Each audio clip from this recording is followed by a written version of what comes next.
দাদাজান তোমার বিয়ে ঠিক করেছে আপু। আজ রাতে পাত্রপক্ষ বাড়িতে আসবে কথা পাকা করতে। বিনার কথা শুনে বই থেকে চোখ তুলল সায়রা। তার হাতে থাকা হুমায়ুন আহমদের মৃন্ময়ী উপন্যাসটি ভাঁজ করে রাখল। চোখের চশমাটা আরেকটু ঠেলে দিল নাকের ডগায়। তারপর আত্মবিশ্বাসের সাথে ধমক দিল ছোট্ট বোনকে। এসব কি ধরনের ফাজলামো বিনা? আমার বিয়ে অথচ আমি জানি না? দাদাজান নিশ্চয়ই তোর কানে কানে এসে বলে গেছে এ কথা। বিরক্তিতে বিনার নাক কুঁচকে উঠল। উফ, আপা তুমি একটা কি বলো তো? বানিয়ে বানিয়ে কথা বলতে বেতন পাই নাকি? শুধু শুধু মিথ্যে বলবো কেন? শায়লা পুনরায় মুখের সামনে বই ধরল। তোকে আমার চেনা আছে বিনা, তুই হচ্ছিস গসিপ কুইন। তোর কাজই হলো নানা রকমের কথা খেলিয়ে মজা নেওয়া। সরি, তোকে মজা দিতে পারছি না আমি। বিনা লাফ দিয়ে বিছানায় উঠে বসলো। ছেলেরা ঢাকা থেকে আসবে, বিরাট বড় লোক। তুমি আমার কথা বিশ্বাস করছো না তো? এলে বুঝবে মজা।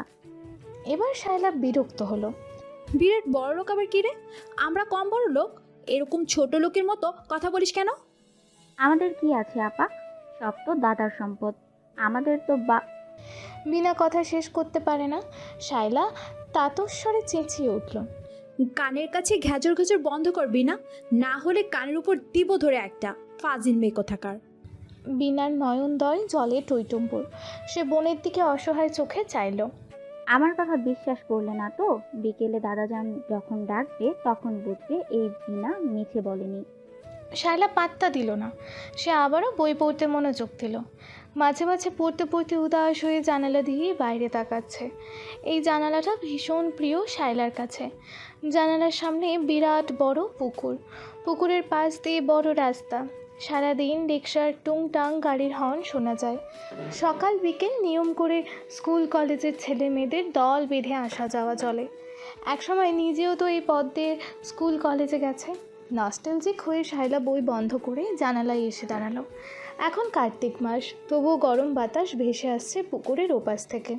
মাথার উপর ফ্যান চলছে, কিন্তু সেই বাতাস গায়ে লাগছে না। ঘেমে একাকার শায়লা।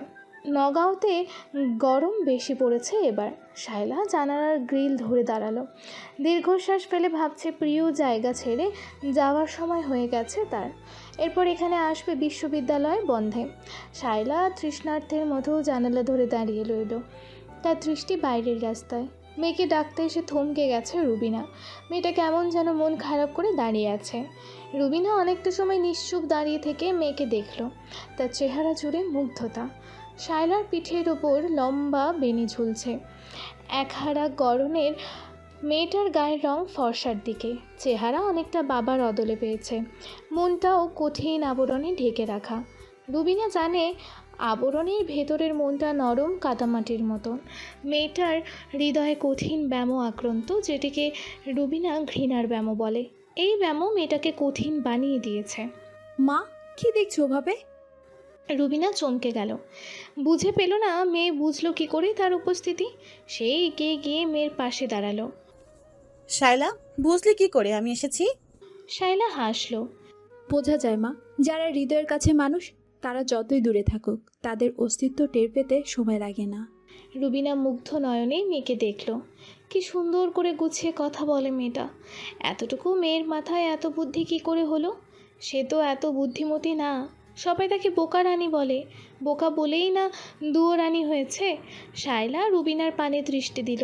মৃদু হাসি দিয়ে বলে, মেয়েকে এভাবে দেখতে নেই মা, নজর লাগবে তো। রুবিনা হেসে দিল। আচ্ছা যা, আর দেখবো না। কেন এসেছো তাই বলো, মিছে আলাপ করতে আসনি জানি। এই সময় তো তুমি মহা ব্যস্ত থাকো। শায়লা অভিযোগ করলো নাকি টিপ্পনি কাটলো বুঝলো না রুবিনা। এই সময় সে সত্যিই ব্যস্ত থাকে। দুপুরের খাওয়ার পাট চুকাতে চুকাতে বিকেল। সব গুছিয়ে গোসল করে নামাজে বসে সে। মেয়েকে দেখতে দেখতেই জবাব দিল, তোকে ডাকতে, আব্বা তোকে ডাকছে। দাদাজান। কিছুটা অবাক হলো শায়লা। বিনার কথাটা মনে পড়ল ঝট করে। মায়ের দিকে তাকিয়ে বলল, এই সময় হঠাৎ? রুবিনা হুট করে ফিরে যেতে যেতে জবাব দিল, জানি না, তুই চলে যাবি, হয়তো কিছু বলবে, দেখিয়ে। রুবিনা আসলে জানে, কিন্তু নিজে বলার সাহস পেল না। শায়লা ভীষণ রকম অভিমানী মেয়ে, আত্মসম্মানবোধ প্রখর। ওকে হুট করে কিছু বলে ফেলা যায় না। দাদাজান, আসবো? দরজায় ঠক ঠক করে জানতে চাইল শাইলা। মৌলানা তৈবুর রহমান আরাম কেদারায় শুয়েছিল। দেওবন্দ থেকে পাশ করে আসায় গ্রামের লোকে তাকে ডাকে তৈয়ব মৌলানা। নাতনির কণ্ঠ শুনে উঠে বসল। চোখের চশমাটা খুলে মুছে নিয়ে আবারও চোখে দিল। শায়লা বুঝান, এসো ভেতরে এসো। শাইলা ভেতরে এসে দাদার পাশে রাখা টুল টেনে বসলো। আমাকে ডাকছো দাদাজান? বুঝান, তোমার ভার্সিটির ক্লাস যেন কবে থেকে? তৈয়ব মৌলানা নাতনির দিকে চেয়ে আছেন। শাইলা হাসলো। প্রায় প্রতিদিন 2-3 বার এই প্রশ্নের উত্তর দিতে হয় তাকে। আগামী সপ্তাহে দাদু, আমি শুক্রবার ঢাকায় চলে যাব। জবাব শুনে গুম হয়ে গেল তৈয়ব মৌলানা।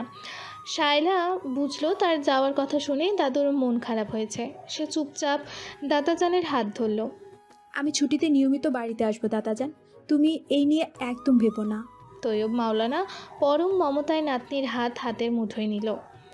তোমাদেরকে অনেক ভালোবাসে তোমাদের এই দাদা যান, সেটা জানো তো? শায়লা অবাক হয়ে বলল, জানি, কিন্তু হুট করে এইসব বলছে কেন দাদাজান?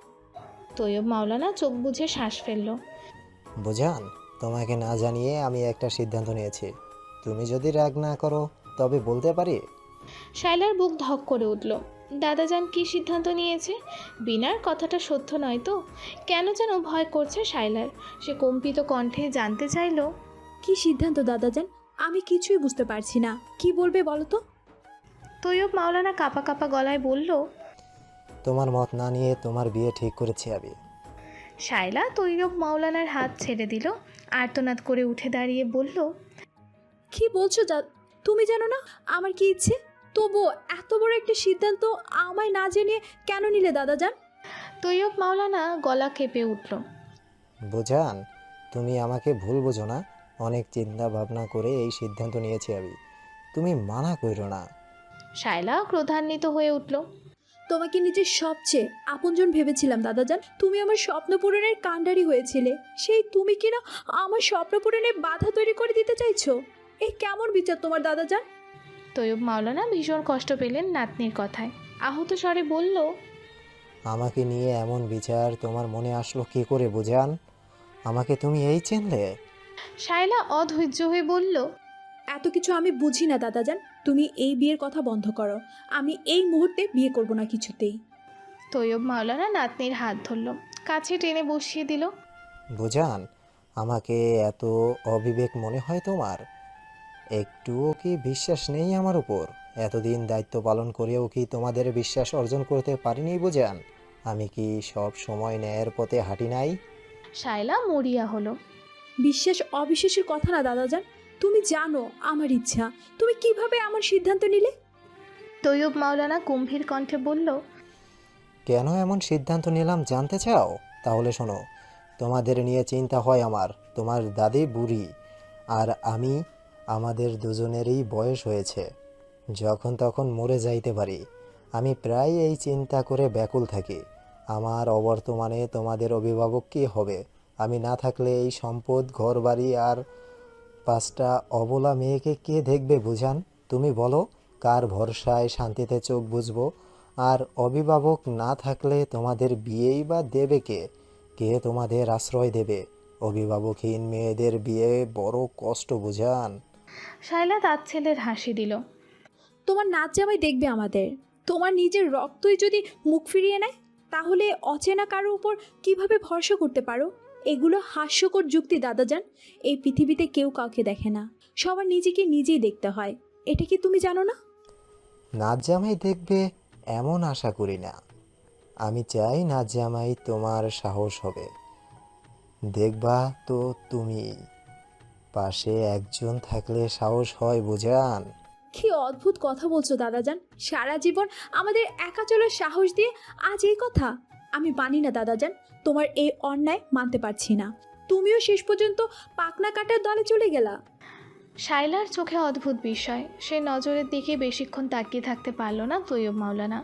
সে ভেজা ভেজা চোখ নিয়ে বলল, এইভাবে বইল না বুঝান, তুমি আমার মনের অবস্থা বুঝতেছ না। অবলা মেয়ে মানুষ পেলে সকলে কিভাবে ঠকাইতে চায়, এটা তো তুমি নিজেই দেখছো। আমি তোমাদের অকুল পাথারে ফেলতে পারবো না বুঝান, কিন্তু আমি তোমাদের পাখনা কাটতে চাই না। আমি চাই তোমরা যেন ভালোভাবে উড়তে পারো, সেই পথ তৈরি করে দিতে চাচ্ছি শুধু। আমাকে একটু বুঝান, মেনে নাও আমার কথা। শায়লা মাথা নাড়ে। কিছুতেই না দাদাজান, জোর করলে আমি কালই ঢাকায় চলে যাব। তাদের কথা দিয়ে ফেলেছে বুঝান, আর তুমি জানো জান দিয়ে হলেও কথা দিয়ে কথা রাখি আমি। তোমার দাদাজান একজন মাওলানা, সমাজের সম্মানিত মানুষ। তুমি যদি দাদাজানকে অপমান হতে দেখতে চাও তাহলে কিছু বলার নেই আমার। তার মান এখন তোমার হাতে। শায়লা কিছু বলতে না পেরে ফিরে গেল। তার ভীষণ রাগ হচ্ছে, শরীর জ্বলছে। এলোমেলো পা ফেলে রান্নাঘরের দিকে এগোলো সে। রান্নার আয়োজন দেখে বুঝলো মেহমান সমাদরের এলাহি আয়োজন চলছে। পুরো রান্নাঘর জুড়ে বাজার ছড়িয়ে আছে। দুজন সহকারী সেগুলো গোছাচ্ছে। মা যথারীতি রান্না করছে, দাদিজান বসে বসে কাজের তাগিদ দিয়ে যাচ্ছে। শায়লা ভনিতা না করে মাকে প্রশ্ন করলো, মা, তুমি আগে থেকে জানতে? রুবিনা এতটাই চমকে গেল যে তার হাত থেকে বাতি পড়ে গেল। সে মায়ের দিকে তাকালো ভয়ে ভয়ে। কি জানার কথা বলছিস শায়লা? শায়লা নিস্পৃহভাবে মাকে দেখলো। আমি কি বলছি তুমি ভালো করেই জানো মা, আমাকে আগে বলোনি কেন? রুবিনাকে অসহায় দেখালো। শায়লার দাদি নাজনীন রুবিনাকে উদ্ধার করলো। তোমার মা কিছু জানে না বুজান। তোমার দাদাজানের সিদ্ধান্ত এটা। তোমাকে ঢাকায় একা পাঠাতে রাজি না সে। এমনিতেই গ্রামে তোমাদের নিয়ে আলোচনা শেষ নাই। ঢাকায় পড়তে গিয়ে যদি ওলটপালট কিছু হয় তাহলে আবারও তোমার মায়ের দিকে আঙুল উঠবে। সবাই বলবে সে তার মেয়েদের মানুষ করতে পারে নাই। এগুলো তো শুনে কি ভালো লাগবে তোমার? তাছাড়া মেয়ে তো তুমি একা না, বিনা মহুয়া ওরাও আছে। ওদের ভবিষ্যৎ ভাবনাও তো ভাবতে হবে। কিছু ভুলভ্রান্তি হলে তোমার সাথে সাথে ওরাও ভুগবে। তুমি যত যাই বলো বুজান, তোমার দাদাজানের সাথে আমি একমত। বিয়ের পর যত খুশি পড়ালেখা করো। শায়লা আর রেগে চেঁচিয়ে উঠল। তোমাদের দেওয়া শিক্ষার উপর ভরসা নাই যখন, তাহলে এত পড়ালেখা করালে কেন? এত স্বপ্ন দেখানোর কি দরকার ছিল? তীরে এসে তরি ডুবানোর কোনো প্রয়োজন ছিল না। নাজনীন বিন্দুমাত্র উত্তেজিত না হয়ে হাসলো। না, নাই ভরসা নাই বললাই এই সিদ্ধান্ত। রুবিনা ভ্রু কুঁচকে মেয়ের দিকে তাকিয়ে ঠান্ডা গলায় বলল, এসব কি শায়লা? দাদির সাথে কিভাবে কথা বলছো? শিক্ষিত হয়ে সহবত ভুলে যাচ্ছ দেখছি। শায়লা রেগে মেগে সেখান থেকে ছুটে বেরিয়ে এলো। অসম্ভব রাগ উঠছে তার। কেন এমন করলো দাদাজান? বললেই হতো তোদের পড়াবো না বেশি, স্বপ্ন দেখিস না। তা না করে বড় বড় কথা বলে স্বপ্ন দেখি এখন নাকি একা পাঠাবে না। শায়লা ঘরে না গিয়ে পুকুর পাড়ে এসে বসলো। তার কান্না পাচ্ছে, ভীষণ অসহায় বোধ হচ্ছে। কঠিন সময় না কাটা শায়লা অভিমানের ঝাঁজে থাকতে না পেরে ঝরঝর করে কেঁদে দিল। বুবু, কি করো? শায়লা তাকিয়ে দেখলো মহুয়া হেঁটে আসছে বড় রাস্তা ধরে। শায়লা চোখ মুছে নিল দ্রুত। তোর ক্লাস শেষ? হ্যাঁ, তুমি হঠাৎ এই সময় পুকুর পাড়ে আসছো যে? বলতে বলতে মহুয়া বোনের পাশে বসলো। শায়লা নরম গলায় জবাব দিল, এমনি, ভালো লাগছিল না। বুবু, একটা পরামর্শ দাও তো। এতদিন তো তোমার কাছে পড়া বুঝতাম, এখন কি করব? এই সিলেবাস তো একা পড়া কঠিন। শায়লা দীর্ঘশ্বাস গোপন করলো। বোনের পানে চেয়ে রইল খানিকক্ষণ। মহুয়ার চেহারায় আদুরে ভাব প্রকট হয়ে আছে। শায়লা কোমল কণ্ঠে জবাব দেয়, কলেজের অঙ্ক আর ইংরেজি টিচারের কাছে পড়। আর বেশি সমস্যা মনে করলে আমাকে ফোন দিবি, আমি বুঝিয়ে দিব। হ্যাঁ রে মহুয়া, তুই কি এখনও ডাক্তারি পড়তে চাস? মহুয়া মিষ্টি করে হাসলো। তোমার কোনো সন্দেহ আছে? তুমি তো চান্স পেয়েও পড়লে না। কিন্তু তোর খারাপ লাগবে না কেউ যখন বলবে আরে তুমি? মহুয়া থামিয়ে দিল শায়লাকে। না পড়লেও বলবে আপু, এ কথা তো অস্বীকার করার উপায় নেই যে। মহুয়া, ঘরে যা, গোসল করে খেয়ে নি। তোর ভাত বেড়ে রেখেছি টেবিলে। রুবিনা এসে দাঁড়িয়েছে মেয়েদের পেছনে। মাকে দেখে মহুয়া উঠে গেল। শায়লা উঠতে চাইছিল, রুবিনা বাধা দিল। তুই বয়, কথা আছে তোর সাথে। রুবিনা মেয়ের পাশে বসলো। কিছুক্ষণ চুপচাপ তাকিয়ে রইল পুকুরের দিকে। শায়লা মন মরা হয়ে বসে আছে। রুবিনা হঠাৎ করে শায়লার একটা হাত নিজের হাতের মুঠোয় তুলে নিল। আমি খুব খুশি যে তোরা কেউ আমার মতো নরম মনের হসনি। শায়লা বিস্মিত হয়ে মাকে দেখলো। রুবিনা মেয়ের হাতে চুমু দিল। কিন্তু মারে, আমাদের বিপদে যখন কেউ ছিল না তখন তো দাদাজান ছিল। শক্ত ঢাল হয়েছিল আমাদের মাথার উপর। মানুষের নানা কথার বাণে জর্জরিত হওয়া থেকে বাঁচাইছে। নিজের সন্তানদের পর্যন্ত ত্যাগ করেছে আমাদের কথা ভেবে। সেই মানুষটা যখন আমাদের জন্য কিছু বলে বা করে, তখন বুঝে নিতে হবে এর পিছনে হয়তো কোনো কারণ আছে। তার উপর রাগ করে তার সমস্ত ভালো কাজকে প্রশ্নবিদ্ধ করার চেষ্টা করা কি ভালো রে মা? শায়লা ঠোঁট চেপে ধরে কান্না আটকায়। কোনো জবাব দিল না সে। রুবিনা মেয়ের হাত নিয়ে গালে ঠেকালো, ভেজা কণ্ঠে বলল, সব পুরুষ তোর বাবার মতো হবে না শায়লা। তোর দাদা জানো তো পুরুষ মানুষ, সে কি খারাপ? ভেবে দেখ, সে না থাকলে আমাদের কি হতো। রাজি হয়ে যা শায়লা, ওই বুড়ো মানুষটাকে কষ্ট দিস না। মানুষটা তোকে বড্ড ভালোবাসে। তুই সুখী হবি দেখিস, তোর সব স্বপ্ন পূরণ হবে। শায়লা দুর্বল গলায় জবাব দিল, তুমি অলৌকিক স্বপ্ন দেখছো মা, এমন কিছুই হবে না, দেখে নিও তুমি। রুবিনা মেয়েকে বুকে টেনে নিল। তোর ভালো হবে মা, দেখিস এক জীবনের সব কষ্ট দূর হয়ে যাবে। এই দুঃখী মা তোকে আশীর্বাদ করছে। বলতে বলতে রুবিনার চোখ দুটো ভিজে যাচ্ছে। কাঁদছে শায়লাও। যে জীবনে স্বাধীনভাবে বেঁচে থাকার আশা নেই, সে জীবনে সুখ আসবে কি করে তার জানা নেই। মা, তোমরা কোথাও যাচ্ছ নাকি? রিদওয়ান রাতে খাবার খেতে বসে জানতে চাইলো। জাকিয়া বিরক্ত হয়ে ছেলের দিকে তাকালো। তোমরা মানে? তুইও তো যাচ্ছিস আমাদের সাথে? রিদওয়ান খাওয়া থামিয়ে দিল, তার চোখে বিস্ময়। আমার যাওয়ার কথা নাকি? তোমরা যাচ্ছ সেটাই তো জানি না। ওবায়দুল হক মুখের সামনে থেকে পত্রিকা সরিয়ে রিদওয়ানকে দেখলো। জানবে না কেন? সকালে তো তোমাকে বলা হয়েছিল রিদওয়ান, আমরা সবাই মিলে কাল নওগাঁ যাব। রিদওয়ানের ভ্রু কঞ্চিত হতে দেখা গেল। বলেছিলে? ক্লাসের চাপে ভুলে গেছে হয়তো।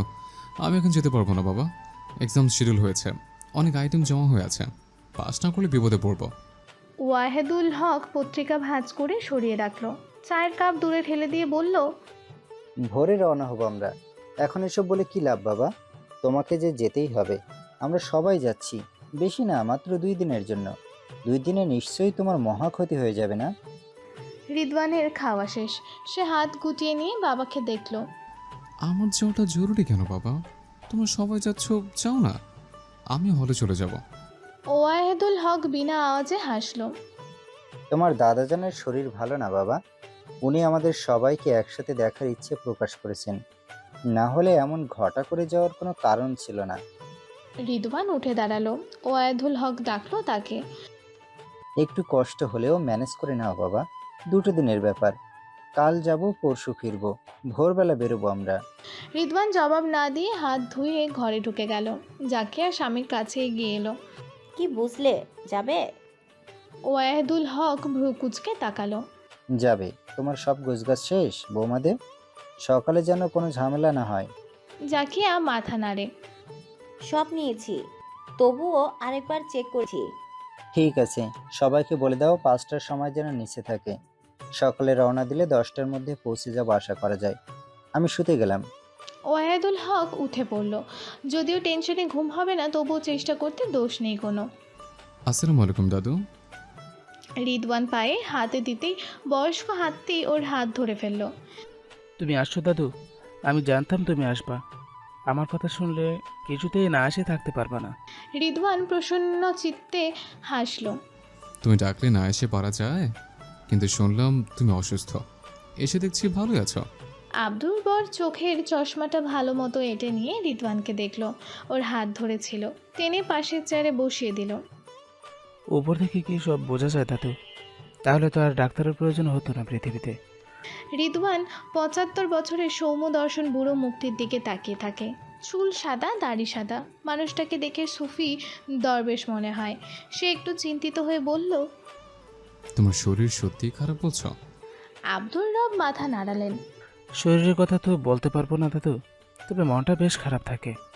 বুড়ো হয়ে গেলে কি হয় জানো তো? শরীরের কলকবজাগুলো ব্রেনের কথা শোনে না, নিজের ইচ্ছে মতো নড়াচড়া করতে থাকে। তাদের স্বেচ্ছাচারী আচরণ ভীষণভাবে মনে প্রভাব ফেলে। রিদওয়ানের দৃষ্টি গভীর হলো। তার দাদু হুটহাট জীবনধর্মী কথা বলে ফেলে। শুনতে বেশ ভালো লাগে রিদওয়ানের, যদিও স্বাভিমানী মানুষটার মনোজগতে প্রবেশ করা কষ্টকর। রিদওয়ানের কেন যেন মনে হয় দাদু কেবল তার সামনেই কিছুটা খোলামেলা থাকে, মনের আগল খুলে কথা বলে, বাকি সকলের কাছে ভীষণ গম্ভীর। তাহলে তো বলতে হয় তোমার শরীর বেশ খারাপ। এবার তাহলে তোমাকে ঢাকা নিয়ে যাবো দাদু, কোনো কথা শুনছি না। আব্দুল রব রিদওয়ানের হাত ছেড়ে আরাম কেদারায় হেলান দিয়ে চোখ বুঝল। তোমার দাদিকে ছেড়ে কোথাও যাব না দাদু। আমি না থাকলে বুড়ির মন খারাপ থাকে, সারাক্ষণ স্বপ্নে আসতে থাকে, কোথাও গেলেও শান্তি দেয় না বুড়ি। রিদওয়ান হেসে দিল। খুব ভালোবাসো দাদিকে, তাই না? আব্দুর রব দীর্ঘশ্বাস ফেলে। আমি আর কি ভালোবাসি দাদু, সে আমাকে আরো বেশি ভালোবাসে। দেখো না, চোখের আড়ালে যেতে দেয় না। খুব বুঝতে পারছি কে কাকে চোখের আড়াল করতে চায় না। বলেই উঠে দাঁড়িয়ে উঠোন ছেড়ে খানিকটা দূরের কবরস্থানের দিকে তাকালো। বছর 2 হলো মানুষটা ওই 3.5 হাত ঘরের বাসিন্দা হয়েছে। শুনছো? ড্রেসিং টেবিলের আয়নার সামনে বসে চুল চিরুনি চালাতে চালাতে ডাকলো পল্লবী। কল্লেল মোবাইল থেকে চোখ না সরিয়ে জবাব দিল, বলো কি বলবে? রেদওয়ান ভাইকে জানানো উচিত ছিল না? সে তো ছোট ছেলে না যে জোর করে ধরে বেঁধে বিয়ে দেবে। কল্লেল এবার মোবাইল থেকে মাথা তুলে পল্লবীকে দেখলো। সে চিন্তা তোমার নেই, বাবা মা আছে, দাদু আছে, ওরা বলবে। পল্লবী সাথে সাথে মুখ কালো করে ফেললো। আপাকেও কেউ জানালে না, জানলে কি করবে আল্লাহ জানে। কল্লেল হাত থেকে ফোন নামিয়ে রেখে পরিপূর্ণ চোখে পল্লবীর দিকে তাকালো। সবার চিন্তা কে করতে বলেছে তোমাকে? অন্যের জন্য এত না ভেবে একটু সময় নিজের জন্য দিলেও পারো। কাছে থাকলেই শুধু এর ওর কথা শুনে। পল্লবীর হাত থেমে যায়। আয়নায় কল্লেলের দিকে তাকাতেই চোখাচোখি হলো ওর। ভেতরে ভেতরে কুকড়ে গেল পল্লবী। কল্লেল তার তীক্ষ্ণ নজর দিয়ে পল্লবীকে দেখতে দেখতে জানতে চাইলো, রোদেলা কোথায়? মায়ের কাছে আছে। কল্লেল ফিসফিস করলো। দরজাটা আটকে শীঘ্রই আমার কাছে এসো। পল্লবীর হাত কেঁপে উঠল। কল্লেল কিসের ইঙ্গিত দিল বুঝতে সমস্যা হয় না, কিন্তু 2 দিনের জন্য বেড়াতে এসে ঘর ভর্তি লোকের মাঝে এইসব করা কি জরুরি ভেবেই নিজের মধ্যে কুকড়ে গেল পল্লবী। কল্লেল ফিসফিস করলো, কি হলো কি? এইভাবে মূর্তি সেজে দাঁড়িয়ে আছো কেন? কথা কানে যাচ্ছে না? তাড়াতাড়ি এসো, বিকেল হয়ে যাচ্ছে, একটু পরেই দাদুর ডাক আসবে। পালিয়ে যেতে মন চাইলো পল্লবীর। সারাটা পথ একসাথে এসেছে, একটাবারও নিজের দিকে তাকাতে দেখেনি কল্লেলকে। না, দুটো ভালো কথা বলেছে, পুরোটা পথ মোবাইলে চোখ দিয়েছিল। এখন কিনা ভালো মন্দ কথা না বলে মানুষটা তাকে কাছে ডাকছে। মালিহা, তুই কি চুল আয়রন মেশিন এনেছিস? এনেছি ভাবি, লাগবে তোমার? মালিহা সুটকেস থেকে কাপড় বের করছিল। পল্লবীর গলা শুনে তাকালো। পল্লবী মাথা দুলায়। সে শাড়ির আঁচল তুলে দিয়েছে, মাথায় ভেজা চুল যাতে দৃশ্যমান না হয়। তবুও মালিহা বুঝে গেল পুরো ব্যাপার। সে মুচকি হেসে আয়রন মেশিন বের করে পল্লবীর হাতে দিল। ভাইয়া তোমাকে কত ভালোবাসে ভাবি, আর তুমি এত লজ্জা পাচ্ছ কেন? পল্লবী কথা ঘুরিয়ে উত্তর দিল, তুই রেডি? মা বলেছে আধা ঘন্টার মধ্যে নিচে নামতে, দাদু কথা বলবে, তারপর ও বাড়ি যেতে হবে। পল্লবী এই বিষয়ে কথা বাড়াতে চায় না বুঝে মালিহাও এড়িয়ে গেল। 10 মিনিট লাগবে ভাবি। পল্লবী দ্রুত হেঁটে চলে এলো। তার মুখ রক্ত জবান্নায় লাল হয়ে গেছে। কল্লেল পাজামা পাঞ্জাবি পরে তৈরি, আয়নার সামনে দাঁড়িয়ে পারফিউম লাগাচ্ছিল। পল্লবীকে দেখে বলল, মা নিচে নামতে বলেছে, আমি যাচ্ছি, তুমি তাড়াতাড়ি এসো। পল্লবী জবাব দিল না। তার কেন যেন হুট করে কান্না পেয়ে গেল। আমরা এখন যাব আমার বাল্য বন্ধু তৈয়ব মাওলার সাথে ওর বাসায়। শোয়েবকে তো চেনো তোমরা সবাই, ছোটবেলা থেকে ওর সাথে আমার গলায় গলায় ভাব। অনেক ভাবনা চিন্তার পর আমি আর তৈয়ব মিলে একটা সিদ্ধান্ত নিয়েছি। কি সিদ্ধান্ত দাদু? রিদওয়ানের কৌতূহলী প্রশ্ন শুনে ঘরে উপস্থিত সবাই একজন আরেকজনের মুখ চাচাই করলো। আব্দুর রব হাসলো। তৈয়বের নাতনির সাথে আমি তোমার বিয়ে ঠিক করেছি দাদু ভাই। বন্ধুত্বের সম্পর্কটা আত্মীয়তার সম্পর্কে বদল করতে চাই। হুট করে এমন কথা শুনে রিদওয়ান হতবাক। কি কি কি বললে তুমি? আব্দুর রব গম্ভীর চোখে চেয়ে থাকলো নাতির দিকে। যা শুনেছ তাই বলেছি দাদু ভাই, তোমার বিয়ে ঠিক করেছি আমি। দাদু হিসাবে এইটুকু অধিকার তো রাখি নাকি? Are you mad? এটা কি ধরনের ফাজলামো দাদু? মা, বাবা, তোমরা কিছু বলছো না কেন? রিদওয়ান একে একে সবাইকে দেখলো। প্রায় সকলে নজর লোকাচ্ছে ওর কাছ থেকে। রিদওয়ান হাততালি দিল। বাবা, কি চমৎকার! যার বিয়ে তার খবর নাই, আর পাড়াপড়শির ঘুম নয় অবস্থা। আমার বিয়ে ঠিক হয়েছে, অথচ আমি বাদে সবাই জানে। কি দারুণ ব্যাপার! দাদু, আমি কি ছোট বাচ্চা ছেলে যে ধরে বেঁধে নিয়ে বিয়ে দেবে আমায়? বিয়ের বয়স হচ্ছে আমার, এখনো পড়ালেখা তো শেষ হয়নি। আর বিয়ে কেন? এই বয়সে তাড়াহুড়ো করে কেন বিয়ে করবো আমি? এগুলো কি ধরনের বাচ্চামো? রিদিওয়ান, ঠান্ডা হয়ে বসো তুমি। এত রাগারাগি করার মতো কিছু বলিনি আমি। আব্দুর রব শান্ত কণ্ঠে বলে উঠলেও রিদওয়ান বসলো না, দাঁড়িয়ে থেকে চেঁচিয়ে উঠল। কি বলছো এসব দাদু? যেরকম পরিস্থিতি ক্রিয়েট করেছো এগুলো 90s-এ হতো। জোর করে ছেলে মেয়ে বিয়ে দেওয়ার চল। এখন যুগ বদলে গেছে। এরকম জোর করে ধরে বিয়ে বিয়ে দেওয়ার যুগ না এটা। সরি, আমি এরকম হুটহাট বিয়েটিও করতে পারবো না।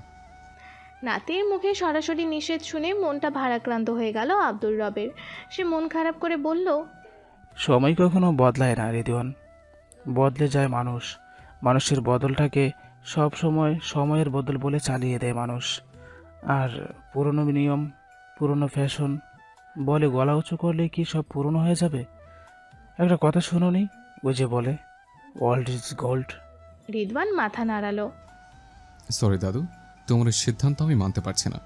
এরকম কিছু হবে জানলে আমি কিছুতেই এখানে আসতাম না। আব্দুর রব ভীষণ কষ্ট পেয়ে গেলেন রিদওয়ানের উত্তরে। কিছুক্ষণ গুম হয়ে রইল। ম্লান কণ্ঠে বলল, আমি তো ভেবেছি তুমি আমাকে ভালোবাসো, আমার কথা ফেলতে পারবে না তুমি। সেই বিশ্বাস থেকেই বিয়ে পাকা করে ফেলেছি। ভুল করেছি দাদু, আমার কিচ্ছু করার নেই, সরি। রিদওয়ানের কথায় খানিকটা সময় মুখ হয়ে রইল আব্দুর হক। কি বলবেন কি করবেন বুঝে পাচ্ছেন না। হঠাৎ কি ভেবে রিদওয়ানের দিকে তাকিয়ে বলল, কিছু কথা বলি তোমাকে দাদু ভাই, একটু মন দিয়ে শোনো। এই গ্রামে আমার জন্ম, তোমার বাবা চাচাদের জন্ম। এই যে এত বড় বাড়ি, ধন সম্পদ সব আছে, অথচ থাকার মানুষ কেবল আমি আর চাকর বাকর। তোমার চাচা ফুফুরা তো দেশে থাকে না, আর তোমরা দেশে থাকলেও গ্রামমুখী না। যে স্থানে জন্ম সেই স্থানের সাথে সাথে কারো কোনো যোগাযোগ নেই। এখন হয়তো আমি বেঁচে আছি, এজন্য বছরে একবার আসো তোমরা। আমি মরে গেলে তাও আসবে না। কবরে শুয়ে এই বাড়িতে তোমাদের একটু পদধূলির জন্য এপিত্তিস করব। পরিষ্কার বুঝতে পারছি, যেমনটা তোমার দাদি বেঁচে থাকতে করেছে প্রতিদিন। বুড়ি তার সন্তানদের পথ চেয়ে থাকতো, অন্য কেউ তো দেশে থাকতো না, তাই দূর থেকে কাউকে আসতে দেখলেই ভাবতো ওয়াহেদ এসেছে মনে হয়। সন্তানদের কাছে পাওয়ার হাহাকার নিয়ে বুড়ির চোখ বুঝলো। পুরো রুম জুড়ে নীরবতা। ওয়াহেদুল হক মাথা নিচু করে আছে। অবাক হয়ে ভাবছে, মায়ের কথা এর আগে কোনোদিন বলেনি বাবা। অবশ্য শোনার মতো সময় তার ছিল কোথায়? তবে কি মনে অভিমান পুষে চুপ করে থেকেছে বাবা? ওয়াহেদ মুখ তুলে আব্দুর রবকে দেখল। বাবার দুঃখটা কি খানিকটা বুঝতে পারছে সে? আব্দুর রব ছেলের দিকে তাকিয়ে দীর্ঘশ্বাস ছাড়ে। তোমার দাদি বলতো, ও ওয়াহেদের বাপ, কেউ তো ফিরে না গ্রামে। এই দিন দেখার জন্য কি এত কষ্ট করলাম জীবনে। আমরা মরার সাথে সাথে আমাদের পরিচয় বিলীন হবে গ্রাম থেকে। ছেলে মেয়েরা আসে না, কে মনে রাখবে আমাদের? এত যত্নে করা সংসার, এই বাসা বাড়ি সব বারো ভূতের আড্ডা হয়ে যাবে। এক কাজ করেন, আপনি তৈয়ব ভাইয়ের নাতনির সাথে আমাদের ঋতুর বিয়ে দেন। ঋতুটার মন নরম, ভালোবাসে আপনাকে, আপনার কথা ফেলবে না। আর বউয়ের জন্য হলেও তো শ্বশুর বাড়িতে আসবেও। শ্বশুর বাড়ি আসলে তো দাদার বাড়িতেও আসবে, তাই না? দাদা দাদির জন্য দোয়াও করবে। তোমাদের কাছে অদ্ভুত লাগতে পারে আমার কথাগুলো, ভাবছো এসব ফালতু চিন্তা, মরার পরে কি হবে সেসব ভাবা ফালতু কাজ। কিন্তু আমার বয়সে আসলে হয়তো এই পরিস্থিতি অনুধাবন করতে সক্ষম হবে তোমরা।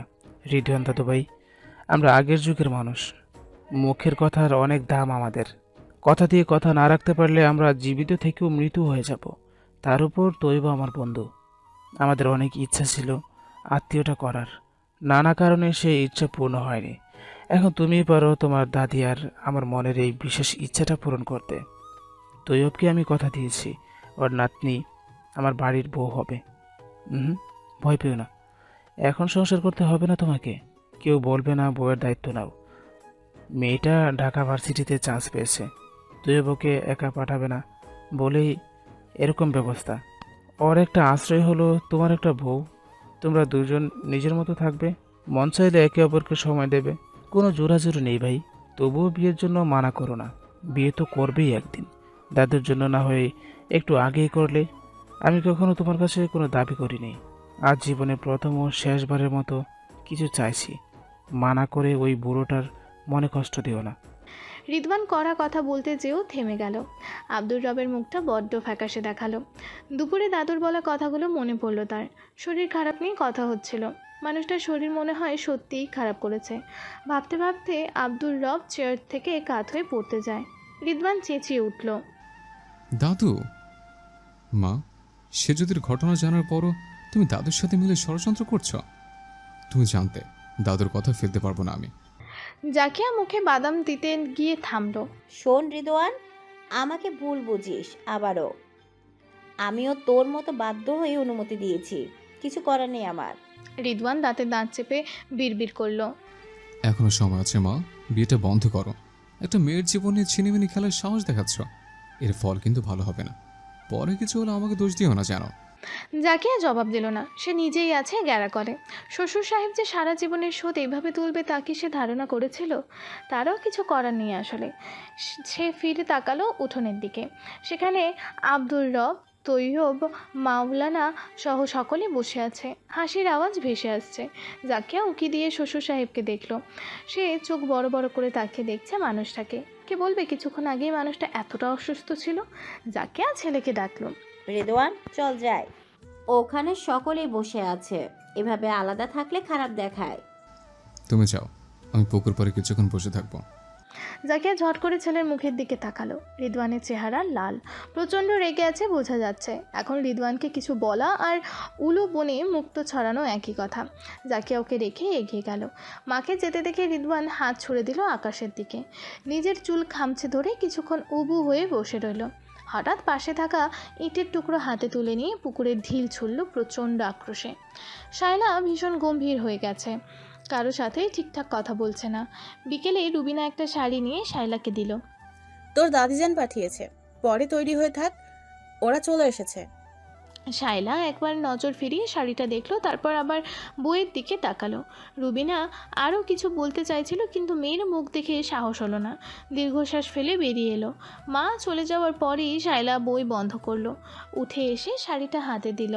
তার ইচ্ছে করছে শাড়িটা কুচি কুচি করে কেটে ফেলতে, কিন্তু পারল না। অন্যের আশ্রয়ে থাকলে এসব দুঃসাহসিক কাজ করা যায় না। হুট করে শায়লার কান্না পেয়ে গেল। সচরাচর যা করে না তাই করে ফেলল। হু হু করে কেঁদে দিল শায়লা। মুখে ওড়না গুজে শব্দহীন কান্নায় ভেসে গেল শায়লার গাল দুটো। বুবু, তোমার কাপড় পরা হইছে? মা দেখতে পাঠাইলো। শায়লা দ্রুত হাতে চোখ মুছল, ঘুরে বোনকে দেখল। বিনার চেহারা আনন্দে ঝলমল করছে। সে চোখ নাচিয়ে বলল, বুবুর দুলাভাই অনেক সুন্দর, ইয়া লম্বা, ফর্সা, আবার চোখে চশমাও পরে, তুমি দেখবা? শায়লার ভ্রু কুচকে বিনাকে দেখল। তার চেহারায় বিরক্তি স্পষ্ট, অথচ বিনার ভ্রুক্ষেপ নেই। সে জানালার কাছে গিয়ে বলল, দুলাভাই পুকুর পাড়ে বসে আছে, এখান থেকে দেখতে পাবা তুমি। শায়লা হিমশীতল গলায় বলল, তুই যাবি না, আমি শাড়ি পরবো। শায়লার বলার ঢঙে বিনা থেমে গেল। ভীত নজরে বোনকে দেখল। কথা না বাড়িয়ে সে দ্রুত পালিয়ে এলো শায়লার সামনে থেকে। বিনা চলে যাওয়ার পরে দরজা আটকে শায়লা একবার জানালার সামনে এসে দাঁড়ায়। দ্বিধা নিয়ে পর্দায় হাত রাখে, পরে কি মনে করে সরে এলো। দীর্ঘশ্বাস ফেলে ব্লাউজ আর পেটিকট হাতে নিয়ে বাথরুমে ঢুকলো। শাড়ি পরে চুল বিনুনি করে চুপচাপ আয়নার সামনে বসেছিল শায়লা। দরজায় টোকা পড়ল। রুবিনার ফিসফিসিয়ে ডাকা কানে এলো। শায়লা, তুই তৈরি হয়েছিস? তাহলে বাইরে আয়, দাদু ডাকছে। শায়লা দেরি না করে দরজা খুলে দিল। রুবিনা ভেতরে এসে মেয়েকে দেখে থমকে গেল। কি সুন্দর লাগছে শায়লাকে! এ কি তারই মেয়ে? এত সুন্দর কবে হলো? মুগ্ধ নয়নে মেয়েকে দেখে রুবিনা। মেয়ের জন্মের সময়কার স্মৃতি চোখের সামনে ভেসে উঠল। মনে পড়ল মেয়ে হওয়ার পর শায়লার বাবা কতটা খুশি হয়েছিল। বলেছিল, রুবি, এই মেয়েকে আমি ডক্টর বানাবো। এমন মায়াবী চেহারা আমার মেয়ের, যে রোগী ডক্টরের চেহারা দেখেই অর্ধেক রোগ সেরে যাবে। অথচ মেয়ে চান্স পেয়েও ডাক্তারি পড়ল না। লোকটা একবারও সে খোঁজ নিল না। রুবিনা আর্দ্র চোখের পাতা দ্রুত হাতে মুছে নিয়ে মেয়েকে ডাকলেন। চল শায়লা, সবাই অপেক্ষা করতেছে। শায়লা চুপচাপ মেয়ের পিছু নেয়। 1 মিনিট বলেই রুবিনা হুট করে দাঁড়িয়ে চোখ থেকে কাজল হাতে টেনে শায়লার কানের পাশে লাগিয়ে দিল। কারণ নজর না লাগুক আমার মেয়ের জীবনে। রাত 8টার দিকে দুই পরিবারের লোকজন, গ্রামের কিছু গণ্যমান্য মুরব্বীদের উপস্থিতিতে শায়লা আর রিদওয়ানের বিয়ে সম্পন্ন হলো। অবিশ্বাস্য হলেও সত্য কথা হলো, দুজনার কেউই একে অপরকে তাকিয়ে দেখল না ভালো মতো। শায়লার আর রিদওয়ানের দুজনার কাছেই বিয়েটা কেবল দাদুদের ইচ্ছে পূরণ। বিয়ে হওয়ার পর শায়লা সবাইকে সালাম করে ঘরে ঢুকে গেল। এমনকি খাওয়ার সময়ও বেরোলো না। সবাই কথা বলে ঠিক করলো রিদওয়ান আজ এখানেই থাকবে। পাত্রপাত্রী নিজেদের মধ্যে একটু আলাপ পরিচয় করবে। কাল ভোরে নতুন বউ নিয়ে পুরো পরিবার ঢাকায় রওনা হবে। রিদওয়ান পুরোটা সময় দাঁতে দাঁত চেপে বসে রইল। নতুন বউয়ের সাথে রাত কাটানো অসম্ভব, কিছু একটা করতেই হবে তাকে। শায়লা চুপচাপ নিজের কামরায় বসেছিল। বিনা এসে বলে গেছে আজ দুলাভাই থাকবে এ বাড়িতে। সেই থেকেই শায়লার হাত পা কাঁপছে। যে বিয়ের জন্য প্রস্তুতি ছিল না, সেই বরের সাথে রাত কাটাতে হবে ভেবেই মেজাজ চড়ে যাচ্ছে তার। সে দরজা আটকে বসে রইল। বর থাকলে থাকুক, কিন্তু সে দরজা খুলবে না। এই ঘর বাদে অন্য যেখানে ইচ্ছা থাকুক ছেলেটা। রাত 10টা নাগাদ শোনা গেল জরুরি কাজ থাকায় বর একা একাই ঢাকায় চলে গেছে। খবর শুনে শায়লা হাঁফ ছেড়ে বাঁচল। তার আর কোনো অশান্তি করতে হলো না ভেবে মনে মনে বর নামক ছেলেটার প্রতি কৃতজ্ঞ হলো। রিদওয়ান চলে যাওয়াতে জাকিয়া বেশ খুশি। শ্বশুরকে মুখের ওপর কিছু বলতে পারছে না। আজ রিদওয়ানের ওখান থেকে যাওয়া আইডিয়াটা মোটেও পছন্দ হয়নি তার, কিন্তু মুখ ফুটে বলতেও পারছিলেন না। শায়লা মেয়েটাকে ভালো লাগেনি। তার সাথে কিংবা পল্লবী মালিহার সাথেও মেয়েটা কথা বলেনি খুব একটা। কেমন যেন গম্ভীর মুখ করে বসেছিল। যতদূর মনে হচ্ছে মেয়েটাও বিয়েতে রাজি না। একদিক দিয়ে ভালোই হলো, দুজনের কেউ কাউকে পছন্দ না করাই ভালো। এই মেয়েকে তার রিদওয়ানের জন্য বউ হিসেবে মানায় না। গ্রামের মেয়ের এত ভাব, পল্লবী কিংবা মালিহার কাছে মেয়ে কিছুই না। ওরা দুজনেই নিজ নিজ ক্ষেত্রে স্বমহিমায় উজ্জ্বল। এই মেয়ে নেহাতি বাচ্চা, তার উপর ভাব আছে 16 আনা। তাও তো বাপের হাদিস নেই। বাপ থাকলে না জানি কি করতো। জাকিয়া বেশ বিরক্ত। বৌমা, কি ভাবতেছ? হঠাৎ করে আব্দুল রবকে সামনে দাঁড়িয়ে থাকতে দেখে ভ্যাবাচাকা খায় জাকিয়া। কিচ্ছু না আব্বা। আব্দুল রব সামনে চেয়ার টেনে বসেলেন। শোনো, আমি জানি ঋতু চলে যাওয়াতে তুমি খুশি, কিন্তু একটা কথা মনে রাখো, রিদওয়ানের সাথে শায়লার সংসার গড়ে তোলার দায়িত্ব তোমার। দুজনে তোমার কাছে থাকবে। ওরা কীভাবে একজন আরেকজনকে পছন্দ করবে সেটা তুমি বুঝবা, কিন্তু ওদের একে অপরকে পছন্দ করা চাই, বুঝছো? অন্য কোনো তাল করার চেষ্টা করো না কিন্তু। জাকিয়া রেগে গেল। ঋতু ওই মেয়েকে পছন্দ না করলে আমার কি করার আছে? আমি কি কিছু কি? আপনি জোর করে ওই বিয়ে দিলেন, ও মানতে পারছে না। এখন মানতে পারতেছে না, পরে পারবে। তুমি কিছু করার কথা মাথায় আইলো না। তুমি বরং ওদের ভাব ভালোবাসা বাড়ানোর চেষ্টা করো। এর বিপরীত কিছু হইলে আমার সাথে খারাপ কেউ হবে না, এই বলে রাখলাম। জাকিয়া রেগে গিয়ে কিছু বলতে চাইলো। আব্দুল রব হাত দেখালেন। তোমার শাশুড়ির ঘটনাটা ভুলি নাই এখনো, কাজেই ভেবেচিন্তে কাজ করবা। জাকিয়া ভেতরে ভেতরে রেগে বোম হলেও মুখ খুলতে পারল না। আব্দুল রব উঠে গেল। সে কেবল হাত কামড়ে রাগ কন্ট্রোল করলো। শ্বশুরের হুমকির জন্যই হয়তো বুকের যুদ্ধের দামামা বেজে উঠল। জাকিয়া ঠিক করলো এই বিয়েটাও ভাঙবে। হয়তো এসব কিছুই করতো না, তবে শ্বশুরের তাকে বারবার অপমান করাটা মেনে নিতে পারছে না। বিয়েটা ভাঙলে শ্বশুরের নাক কাটা যাবে নিজের প্রাণপ্রিয় বন্ধুর কাছে। এর চেয়ে বড় শিক্ষা কিছু হবে না আর। জাকিয়া হাসলো ঠোঁট টিপে। নিজ থেকে কিছু না করেও কী করে বিয়েটা ভাঙা যায়, এইটাই এখন তার বড় যুদ্ধ, এবং এটা সে করে দেখাবে। বুড়োটা অনেক জ্বালাচ্ছে তাকে, একে শায়েস্তা করতেই হবে। আর বাল্য বন্ধুর সাথে আত্মীয়তা করার অনেক শখ না, শখটা ভালো মতো মেটাবে জাকিয়া। মনে মনে পৈশাচিক হাসি হাসলো সে। বিদায়বেলায় অভিমানে দাদুর থেকে মুখ ঘুরিয়ে রেখেছিল শায়লা। তৈয়ব মাওলানা সে অভিমান ভাঙার কোনো চেষ্টা করলো না, কেবল নাতনির মাথায় হাত রেখে বলল, মন দিয়ে পড়ালেখা করো বুজান, দাদাজানের মুখ উজ্জ্বল কইরো। তোমাকে ভরসা করি আমরা, সেই ভরসার মান রাখো। শায়লা কিচ্ছু বলেনি, চুপচাপ গাড়িতে উঠে বসেছিল। রুবি ডুকরে উঠে ঘরে ছুটেছে। মেয়েকে ভালো মতো চেনে সে। কাল থেকে কারোর সাথে কথা বলেনি শায়লা। অভিমান বা ইগো যাই বলা হোক, শায়লার মধ্যে এটার অভাব নেই। শায়লার বাবা যখন তাদের থেকে মুখ ফিরিয়ে নিল, তারপর থেকে আজ পর্যন্ত শায়লা কোনো দিন বাবার কথা জিজ্ঞেস করেনি। কোনো দিন বাবার নাম বা বাবার সাথে সম্পর্কিত কোনো কিছুর আশপাশ দিয়েও যায়নি। কী পরিমাণ ঘৃণা শায়লা ওর বাবাকে করে সেটা চান্স পাওয়ার পরও ডাক্তারি না পড়া থেকে খানিকটা বুঝতে পারা যায়। রুবিনা যত দূর শায়লাকে বোঝে, এই বাড়িতে হয়তো শায়লা আর ফিরবে না। সেই বুঝ থেকেই রুবিনার বুকে হাহাকার জাগে। মেয়েকে কি আর কোনো দিন দেখতে পাবে না রুবিনা? মেয়েটা সারা জীবনের মতো কি দূরে সরে গেল? শায়লার ঘরে বসে অঝোর ধারায় কেটে যায় রুবিনা। মা, ওকে কি রেদওয়ানের ঘরে দেবো? পল্লবী এসে দাঁড়িয়েছে জাকিয়ার দরজায়। আর চোখে একবার ওয়াহেদকে দেখে নিল জাকিয়া। তাকে মোবাইলে ব্যস্ত দেখে গলা নামালো। মেয়েটাকে গেস্ট রুমে বসাও, ওর জন্য গেস্ট রুম তৈরি করে রেখেছি। পল্লবী অবাক হলো, কিছুটা দ্বিধা নিয়ে বলল, কিন্তু মা, ও তো রেদওয়ানের বউ, গেস্ট রুমে কিভাবে? জাকিয়া এগিয়ে এলো। রেদওয়ান বাড়ি ফেরেনি কাল, সোজা গিয়ে হোস্টেল উঠেছে। আর ওদের বিয়েটা এখনও ফরমাল নয়। আগে ভাগে সবাইকে জানান দেওয়ার কি দরকার? নিজেদের মধ্যে আন্ডারস্ট্যান্ডিং বাড়ুক, তারপর দেখা যাবে। এখন যা বলছি তাই করো। পল্লবী রুষ্ট মনে চলে এলো। শাশুড়ির কথা বিশেষ ভালো লাগলো না তার। যেভাবেই হোক বিয়েটা হয়েছে, এখন এত ভনিতা করার কি হলো? বরং তারা আন্তরিকতা দেখালে রিদওয়ান আর শায়লার মধ্যে একটা সম্পর্ক হতে পারে। পল্লবীর খারাপ লাগলো শায়লার জন্য। মেয়েটার কপালে কী আছে কে জানে। শায়লা বসেছিল ড্রয়িং রুমে। পল্লবী ওকে ডাকলো। শায়লা, এসো তোমার ঘর দেখিয়ে দিই। শায়লা পল্লবীর পেছনে পেছনে এলো। গেস্ট রুম দেখিয়ে দিয়ে বলল, তুমি হাত মুখ ধুয়ে ফ্রেশ হও, কিছুক্ষণ পরে নাস্তার জন্য ডাকবো। শায়লা চুপচাপ ঘরে ঢুকলো। পল্লবী চলে যাচ্ছিল, শায়লা প্রথমবারের মতো তাকে ডাকলো। ভাবি, পল্লবী অবাক হয়ে পিছু ফিরল। আমি চলে যেতে চাইছি। পরশু থেকে ক্লাস। হোস্টেলে সিট আছে আমার। আজ গেলে 2 দিনে কিছুটা গুছিয়ে নিতে পারতাম। পল্লবীর ভ্রু কুঁচকে গেল। তুমি হোস্টেলে উঠবে কেন? এখানে থেকে না ক্লাস করবে? শায়লা গম্ভীর মুখে মাথা নাড়ে। না ভাবি, সেরকম কোনো কথা হয়নি দাদুর সাথে। আমি আমার মতো হোস্টেলে থাকবো। আপনি একটু আন্টিকে বলে দিন, নাস্তা খেয়ে আমি বেরিয়ে যাব। পল্লবী কথা বাড়ালো না। আচ্ছা, মাকে বলে দেবো আমি। ওয়াহেদুল হক বার কয়েক থাকার কথা বললেও শায়লা রাজি হলো না কিছুতেই। জাকিয়া বলল, আচ্ছা, ও যেতে চাচ্ছে যাক, আমরা আছি। ওর কোনো প্রয়োজন হলেও চলে আসবে এখানে। কি ঠিক আছে তো শায়লা?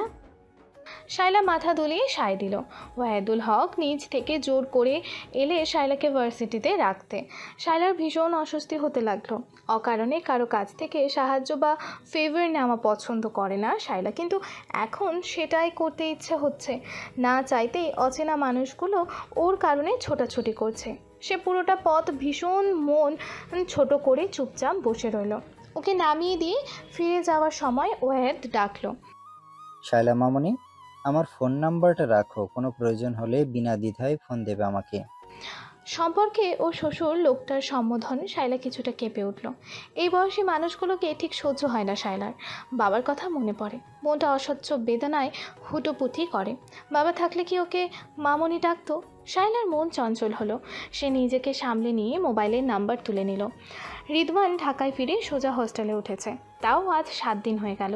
না বাড়ির কারো ফোন ধরছে, না বাড়িতে যাচ্ছে। সে ঠিক করেছে পরীক্ষা হওয়া অবধি হোস্টেলেই থাকবে। বাড়িতে নিশ্চয়ই ওই মেয়েটা আছে। এই মুহূর্তে কিছুতেই ওই মেয়েটার মুখোমুখি হতে চায় না সে। কি আজব ব্যাপার, সে নাকি বিবাহিত হয়ে গেছে। রুমমেটগুলো শুনলে কি বলবে? নারী বিদ্বেষী রিদওয়ান কিনা সবার আগে বিয়ে করে নিল। নিশ্চয়ই পচাবে তাকে। বলবে, কিরে বেটা, খুব তো বলেছিলি, এখন কি বলবে? রিদওয়ান মাথার চুল টেনে ধরল। হুট করে পিঠের ওপর থাবা বসালো। কিরে বেটা, তুই কবে থেকে টানা হোস্টেলে থাকতে শুরু করেছিস? রিদওয়ান চমকে উঠল। রুমমেট সজীবকে দেখে হাসলো। পরীক্ষার জন্য আছে, তোরা সবাই মিলে একই কথা বলছিস। আমি থাকাতে কি কেউ প্রবলেম হচ্ছে? সজীব ভ্যাবা চাকা খেলো। আরে না না, তেমন কিছু না। তুই কখনো থাকিস না, জোর করেও রাখতে পারি না, তাই জানতে চাইছি। রিদওয়ানের মেজাজ খারাপ হয়ে গেছে। সে চেঁচিয়ে উঠল, কখনো থাকিনি বলে কি এখনো থাকতে পারবো না? আজব ব্যাপার, সবাই একই প্রশ্ন করে করে আমার মাথা খাচ্ছিস। সজীব হেসে দিল। চিল বন্ধু, কি হয়েছে তোর? পরীক্ষা ভালো হচ্ছে না? এত রেগে আছিস কেন? নাকি অন্য কোনো ব্যাপার? নতুন কেউ এসেছে জীবনে?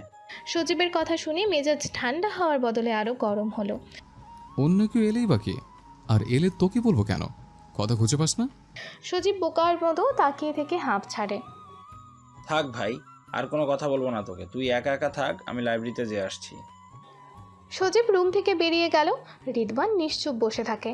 কাল মেডিসিনের এক্সাম আছে, পড়া দরকার, কিন্তু মনটা বিক্ষিপ্ত হয়ে গেছে।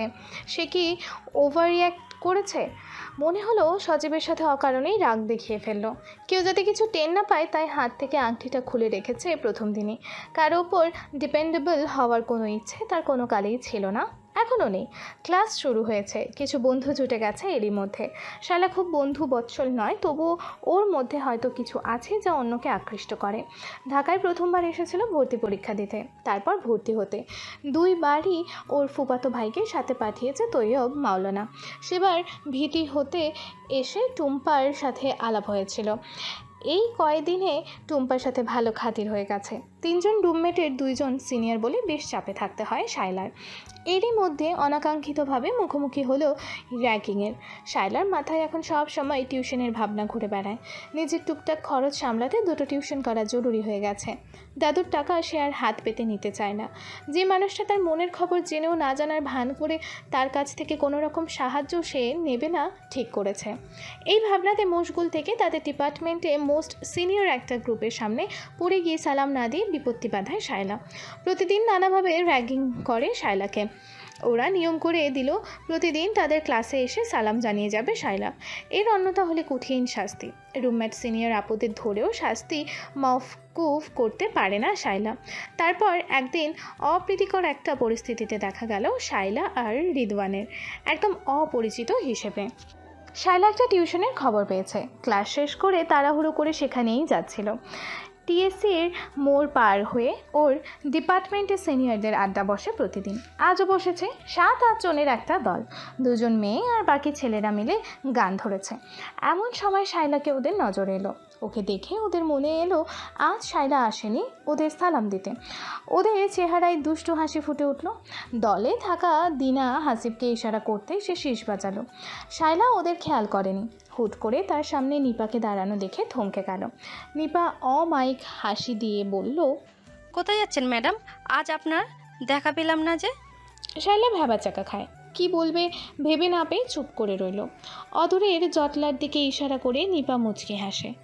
এদিকে আসুন ম্যাডাম, আপনার অপেক্ষায় বসে আছি আমরা। শায়লা অসহায় চোখে সেদিকে তাকিয়ে দেখে ঢোক গিলল। নিপাকে মিনতি করে, আপু, আমি খুব জরুরি কাজে যাচ্ছি, কাল দেখা করি আপনাদের সাথে, প্লিজ আপু। নিপার ভ্রু কুচকে গেল। পাগল হয়ে গেছে মেয়ে, কোন অজুহাত না দিয়ে এক্ষুনি এসো। সিনিয়রদের কথা অমান্য করলে ভয়াবহ শাস্তি হয়, এটা জানা নেই তোমার? তাড়াতাড়ি এসো। শায়লাকে দ্বিধান্বিত দেখায় সে পায়ে পায়ে জটলার দিকে এগোলো। হাসিবদের দিকে তাকিয়ে হাত জোর করলো। আমাকে কাজে যেতে দিন না ভাইয়া, খুব জরুরি কাজ, কাল যে শাস্তি দিবেন মেনে নিব। তার আগে বলো আজ আসনি কেন? আজকের শাস্তিও তো বাকি রয়ে গেছে। আজ আমি একটু ব্যস্ত ছিলাম ভাইয়া, তবুও সরি বলছি ভাইয়া, প্লিজ যেতে দিন আমায়। শায়লার ফটাফট জবাব শুনে ওরা বিস্মিত। মেয়েটা একটু বেশি সাহস দেখাচ্ছে। গা জ্বালা করে হাসিবের। সে কঠিন গলায় বলল, যেতে দেবো তার আগে 10 বার কান ধরে উঠবস করো। শায়লা বুঝতে না পেরে হতবাক হয়ে পুনরায় জানতে চাইল, জি কি করব? কানে ধরে উঠবস করবে। ছোটবেলায় পড়া না পারলে স্কুলের টিচার যে সাজা দিত সেটা, বুঝছো? সেটা করো। কিন্তু আমি কখনো কানে ধরে উঠবোস করিনি তো। বোকার মতো চেয়ে থাকে শায়লা। আর শায়লার কথা শুনেই ওদের কাশি উঠে গেল। বলে কি মেয়ে? দিনা ন্যাকা গলায় ঢং করলো। কেন, তুমি বুঝি খুব ভালো ছাত্রী, সব সময় পড়া করতে? শায়লা মাথা ধুলায়, নীরব হাসলো। তাহলে বরং নেচে দেখাও, ভালো ছাত্রীরা আবার নাচ ভালো পারে জানি। শায়লা ঘড়ি দেখলো, অসহায় চোখে মাথা নাড়ে। ওসব পারি না আমি ভাইয়া। তাহলে যেটা করতে বলছি তাই করো, ভনিতা না করে। নীরবের কণ্ঠ কঠিন হলো। শায়লা আশেপাশে তাকায়। জায়গায় জায়গায় ছেলেমেয়েরা জটলা পাকিয়ে বসে আছে। ভীষণ লজ্জা লাগছে তার। এখানে কান ধরে উঠবোস করা মানে নিজের মান সম্মান ধুলোয় মিশিয়ে দেওয়া। কাঁদতে মন চাইছে তার। এ কেমন বিপদে পড়লো সে? হাসিব ধমক দিল, এখনো দাঁড়িয়েছ? এখনই শুরু না করলে 20 বার করতে হবে। যত দেরি হবে তার ডাবল হতে শুরু করবে শাস্তি। নাও শুরু করো। শায়লা সাহায্যের আশায় ওদের সবাইকে দেখলো একবার। কেউ না কেউ তো ওকে বুঝবে। মেয়ে দুটো যেন বেশি মজা পাচ্ছে ওর অসহায়তায়। শায়লা শেষবার অনুরোধ করে, আপু প্লিজ এমন করবেন না, কাল থেকে নিয়ম করে যাব আপনাদের কাছে। আর সত্যি আমার জরুরি কাজ আছে। নিপা ধমক দিল, স্টপ গিভিং এক্সকিউজেস। ধমকে কেঁপে উঠল শায়লা। এতে উঁচু গলায় কেউ কখনো কথা বলেনি তার সাথে। অপমানে তার চোখ দুটো লাল হয়ে উঠল। ভয় পেয়ে কানে হাত উঠে গেছে আপনাতেই। উঠবোস শুরু করবে এমন সময় একটা ছেলেকে এগিয়ে আসতে দেখলো শায়লা। এই হাসিব, কেমন আছিস? হাসিব দ্রুত বেগে উঠে বসলো। রিদান ভাইয়া তুমি এখানে? ছেলেটা হাত মিলিয়ে বলল, পরীক্ষা শেষে বন্ধুরা জোর করে ধরে নিয়ে এলো। তুই বাসা আসিস না কেন? খালা কেমন আছে? ভালো, সামনে ফাইনাল তো, সময় পাই না একদম। সেদিন মনি আফুর সাথে দেখা হয়েছিল, আফু বলেনি? হাসিব উচ্ছ্বসিত হয়ে বলতেই ছেলেটা আড়ষ্ট হলো। আপুর সাথে দেখা হয়নি আমার। আমি কয়েকদিন ধরে হলে থাকছে, পরীক্ষা শেষ হলে বাসায় যাব। ও তাই বলো? ছেলেটা প্রস্তাব দিল। চল কোথাও যেয়ে বসে, অনেকদিন পর তোর সাথে দেখা হলো। চলো। এই তুমি যাও, কাল সকালে অবশ্যই ডিপার্টমেন্টের সামনে আসবে মনে করে। শায়লা যেন জ্বর ছেড়ে উঠল এমন অনুভূতি হলো। কৃতজ্ঞ চিত্তে ছেলেটাকে দেখলো। ছেলেটা অবশ্য তাকায়নি। সুযোগ পেয়ে শায়লা ব্যাগ কাঁধে তুলে ছুটে পালায়। পথে বারবার কেবল ছেলেটার কথাই মনে হচ্ছিল। কি যে নাম বলল ছেলেটার, রিদওয়ান। শায়লা বিড়বিড় করলো। অনেক ধন্যবাদ রেদওয়ান সাহেব, আজ আপনি বড় বাঁচা বাঁচিয়ে দিয়েছেন আমাকে। রাতে খাওয়ার টেবিলে জাকিয়া জানালো কাল মুনিয়া আসবে। ওয়ায়েদ বলল, মুনিয়াকে বুঝিয়ে বলো রিদওয়ানের বিয়ের ব্যাপারে। জাকিয়া মাথা ঝাঁকায়। উহ, বুঝিয়ে বললেও ও বুঝবে না, অযথাই তুলকালাম করবে। তোমরা কেউ ওকে রেদওয়ানের বিয়ের কথা বলবে না। এমনিতেও রেদওয়ান ওর বিয়েটা ছেলে খেলার মতোই হয়েছে, কেউ জানে না। আমরাও এভাবে থাকবো, ওদের পড়ালেখা শেষ হোক, তখন দেখা যাবে।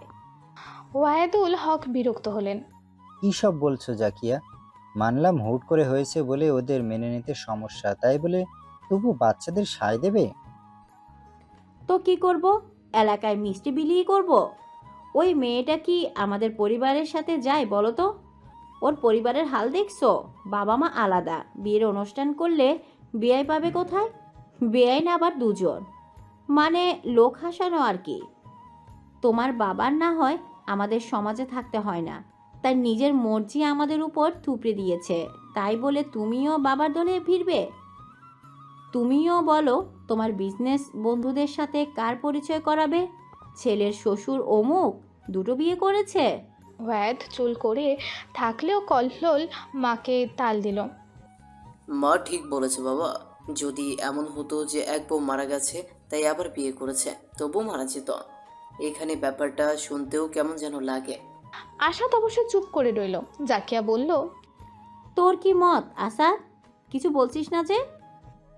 দেখো মা, এইসব সমাজ টমাজ নিয়ে অত মাথা ঘামিয়ে লাভ নেই। বিপদে সমাজ কিছু করে না। মেয়েটার বাবা যাই করুক, তাতে মেয়েটার দোষ কোথায়? বাবার কারণে ও কেন সাফার করবে? তাছাড়া বিয়ে যখন হয়েছে ওদের সুযোগ দেওয়া উচিত। দুজনের মধ্যে আন্ডারস্ট্যান্ডিং হলে আমাদের সমস্যা কি? আসাদ বরাবরই ঠোঁট কাটা স্বভাবের। সত্যি মিথ্যে ঠিক বেঠিক নিয়ে করকরে জ্ঞান ছাড়ে। জাকিয়া কিছুটা মনক্ষুণ্ণ হলো। ওয়ায়েদ সুযোগ পেয়ে মুখ খুলল। শোনো, আমি বলি কি, এই বিয়ে নিয়ে মাতামাতি বাদ দাও। যা হওয়ার হয়েছে, ওরা যেমন চলছে চলুক। সময় সুযোগ হলে যদি নিজেদের নিয়ে ভাবতে চায় ভাববে, আমরা আপত্তি করব না। আর মুনিয়াকেও বুঝিয়ে বলো, পরে জানলে আরো বেশি কষ্ট পাবে। তার চেয়ে কাল বিয়ে পল্লবী মাথা দুলায়। মা, আমিও এটাই বলতে চাই। সত্যি লুকিয়ে না রেখে বলে দেওয়াই ভালো। মুনিয়াপু কেমন তা আমি সবাই জানি। আপু দেশে থাকলে তো সমস্যা ছিল না, যেহেতু সে ছিল না তাই জানানো হয়নি। তবুও জাকিয়ার মনের দ্বিধা গেল না। মুনিয়া ওর ননদের জন্য রিদওয়ানকে চেয়েছিল। ওর শ্বশুরবাড়ির লোকেরা নাকি রিদওয়ানকে খুব পছন্দ করে। এখন এই খবর পেলে কি তুলকালাম করবে কে জানে। মেয়ের জীবনে অশান্তি হলে কাকে বলবে? মেয়েটা না সংসার ফেলে চলে আসে। চিন্তা দূর করতেই জাকিয়া আসাদকে প্রশ্ন ছুড়ে দিল, তোদের খবর কি? ডাক্তারের কাছে কবে যাবি? 7 বছর হয়ে যাচ্ছে আসাদ, আর কতদিন অপেক্ষা করবি? সমস্যাটা কার? নাকি এমনিতেই হচ্ছে না? আশা তার দিকে তাকাতেই মালিহার চেহারা ফ্যাকাশে হলো। ভারী লজ্জা লাগলো তার। এভাবে সকলের সামনে কেন বললো মা? আড়ালে কেবল তাদের দুজনকে বললে পারতো। এখন আশাদ নিশ্চিত তাকে ভুল বুঝবে, বলবে এই কান পড়া দিয়েছে মাকে, নয়তো মা কখনো এসব নিয়ে মাথা ঘামায় না। মালিহার শরীর কাঁপছে। আশাদ কি বলবে এবার? গতবারের হাতের ব্যথাটা এখনও যায়নি তার। মালিহার গলা ছেড়ে কাঁদতে মন চাইছে। সেদিনের পর থেকে আশাদ কথা বলছে না তার সাথে। মালিহাও বলেনি। এখন আর এসব ভালো লাগে না ওর। স্বামী স্ত্রীর সম্পর্কে এত তেলাতেলি কারোই বা ভাল লাগে। তবে সমস্যা হলো মালিহার মনটাকে নিয়ে। আশাদের সাথে তার অ্যারেঞ্জ ম্যারেজ হলেও ধীরে ধীরে ভীষণ ভালোবেসে ফেলেছে আশাদকে। একটু একটু করে আশাদকে জেনেছে আর ওর প্রতি আকৃষ্ট হয়েছে। বিয়ের পর 2-3 বছর আশাদও বেশ অনুরক্ত ছিল ওর প্রতি। নিয়ম করে ঘুরতে যাওয়া, মাঝে মাঝে সারপ্রাইজ দেওয়া, সবই করেছে। তারপর ধীরে ধীরে সব বদলে গেল। কবে কখন কিভাবে টেরই পায়নি মালিহা। একদিন দেখলো আশাদ পাল্টে গেছে। আগের মতো ওর সাথে কথা বলছে না, কাছে টানছে না, নিজ থেকে কাছে গেলে বিরক্ত হচ্ছে। ভারী অপমান বোধ হয় মালিহার। একটা মাল্টিন্যাশনাল কোম্পানির সিনিয়র এক্সিকিউটিভ সে, প্রায় লাখের কাছাকাছি বেতন তার। তবুও আজকাল আশাদের চোখে নিজেকে খুঁজে না পেয়ে ভীষণ অসহায় বোধ করছে। বিয়ের 7 বছর পার হচ্ছে, চারপাশে গুঞ্জন ভারী হচ্ছে। কবে মা হবে? বাচ্চা কি হচ্ছে না নাকি নিচ্ছ না? আর কতদিন এরকম ঝাড়া হাত হয়ে ঘুরবে? আজকাল মাথায় যে প্রশ্নটা বারবার আসে সেটা হলো, আশাদের দূরে যাওয়ার কারণ ওর মা না হতে পারে নয় তো? চোখ দুটো জলে ভারী হচ্ছে বুঝতে পেরে মালিহা নিজের ডেস্কে মাথা এলিয়ে দিল। ভেবেছিল আশাদ হয়তো সিন ক্রিয়েট করবে ডাইনিংয়ের ঘটনা নিয়ে। রুমে ঢুকেই তাই মালিহা নিজেকে নির্দোষ প্রমাণের চেষ্টা করে বলেছিল, আমি কিন্তু মাকে কিছু বলিনি আসাদ, সত্যি বলছি। আশাদ নিশ্চল তাকিয়ে থেকে জবাব দিয়েছিল, তোমার সাথে কথা বলতে ইচ্ছে করছে না মালিহা, লিভ মি অ্যালোন। অহেম আঘাত লেগেছে মালিহার। সে আর একটা কথাও বলেনি, চুপচাপ বিছানায় শুয়ে পড়েছিল। কিছুক্ষণ পর আশাতের ঘর থেকে বেরিয়ে যাওয়া টের পেয়েছিল সে থেকে দুজন যেন দুই পৃথিবীর বাসিন্দা। কেউ কারো খবর রাখছে না, কথা বলছে না। ঠিকঠাক একজন আরেকজনের চেহারা দেখে বহুদিন হয়। কাল শুনলো আশাদ অফিসিয়াল ট্যুরে 1 মাসের জন্য সিঙ্গাপুর গেছে। ভীষণ রকম অবাক হয়েছে মালিহা। আশাদ সিঙ্গাপুর গেছে অথচ তাকে বলে যায়নি। এতটা দূরত্ব কবে এলো তাদের মাঝে? আর এখানে তার দোষটা কি? ফোনের রিংটনে চোখ মুছে সোজা হয়ে বসলো মালিহা। পল্লবীর নাম্বার দেখে ঘড়ি দেখলো। অফিস ছুটি হয়েছে অনেক সময়, অনেককে ডেস্ক ফাঁকা। মালিহা তাড়াহুড়ো করে ফোন ধরলো। ভাবি সরি, আমি আজ লেট, কাছে ছিলাম তাই সময় টের পাইনি। ফোনের ওপাশে পল্লবীর গলা শোনা গেল, আরে আমি তো টেনশনে পড়ে ফোন দিলাম, এত দেরি তবুও তোমার ফোন নেই, তাই আমিই ফোন দিলাম। তুমি ঠিক আছো? ঠিক আছে ভাবি, এক্ষুনি বেরোবো। আচ্ছা, দেখে শুনে এসো। পল্লবী ফোন কেটে দিল। মালিহা দ্রুত হাতে নিজের জিনিস গুছিয়ে নিল। বেরুবে এমন সময় অয়ন এলো। বেরোচ্ছেন? তড়িঘড়ি করে জবাব দিল মালিহা। খুব তাড়া আছে নাকি? এরকম হুটোপুটি করছেন কেন? এমনি, আজ অনেক দেরি হয়ে গেছে, টের পাইনি। দরজার দিকে পা বাড়ায় মালিহা। নিচে এসে উবার কল করতে গিয়ে দেখলো প্রচুর রাশ। পরপর 3টে কার নিচ থেকে ক্যান্সেল করলো জ্যামের অজুহাতে। মালিহার বিরক্তি এবার চাপা অসন্তোষে পরিণত হলো। এমন সময় অয়ন তার বাইক নিয়ে সামনে দাঁড়ায়। খুব তাড়া থাকলে আমি নামে দিতে পারি। অয়নকে চর দিতে মন চাইলো মালিহার। ছেলেটা বেহায়ার মতো ওর পেছনে পড়ে থাকে, পাত্তা দেয় না মালিহা। আজ সুযোগ পেয়ে একটু বেশি সাহস দেখাচ্ছে। মালিহা মুখে হাসি এনে বলল, নো থ্যাঙ্কস, উবার আসছে। অয়ন হাসলো। আসবে না, আজ রাস্তায় জ্যাম প্রচুর, এখনো সময় আছে, চলে আসুন আমার সাথে, আমি পৌঁছে দিচ্ছি। আচ্ছা, উবারের টাকাটা আমায় দিয়ে দিবেন না হয়? এবার মালিহা কিছুটা নরম হলো। ঠিক তো, টাকা নেবে? অবশ্যই নেব। এই মন্দার বাজারে কে টাকা না নিতে চাইবে? আসুন তাড়াতাড়ি। মালিহা তবু দ্বিধা নিয়ে এগুলো। অয়নকে একটা হেলমেট এগিয়ে দিল। মালিহা ওদের দুজনের মাঝে নিজের ব্যাগটা দিল যাতে অয়নের সাথে শরীর স্পর্শ না করে। খুব সাবধানে পেছনের সিট ধরে বসলো। অয়ন বলল, আমার কাঁধে হাত রাখতে পারেন, আমি কিছু মনে করব না, নয়তো পড়ে গেলে আমায় দোষ দেবেন না। আস্তে চালাবে, তাহলে পড়বো না। মালিহার জবাব শুনে অয়ন খানিকটা হাসলো। শায়লা টিউশনে যাচ্ছে 2 সপ্তাহ হয়ে গেল। এর মধ্যে তার শাস্তির মেয়াদও বেড়েছে।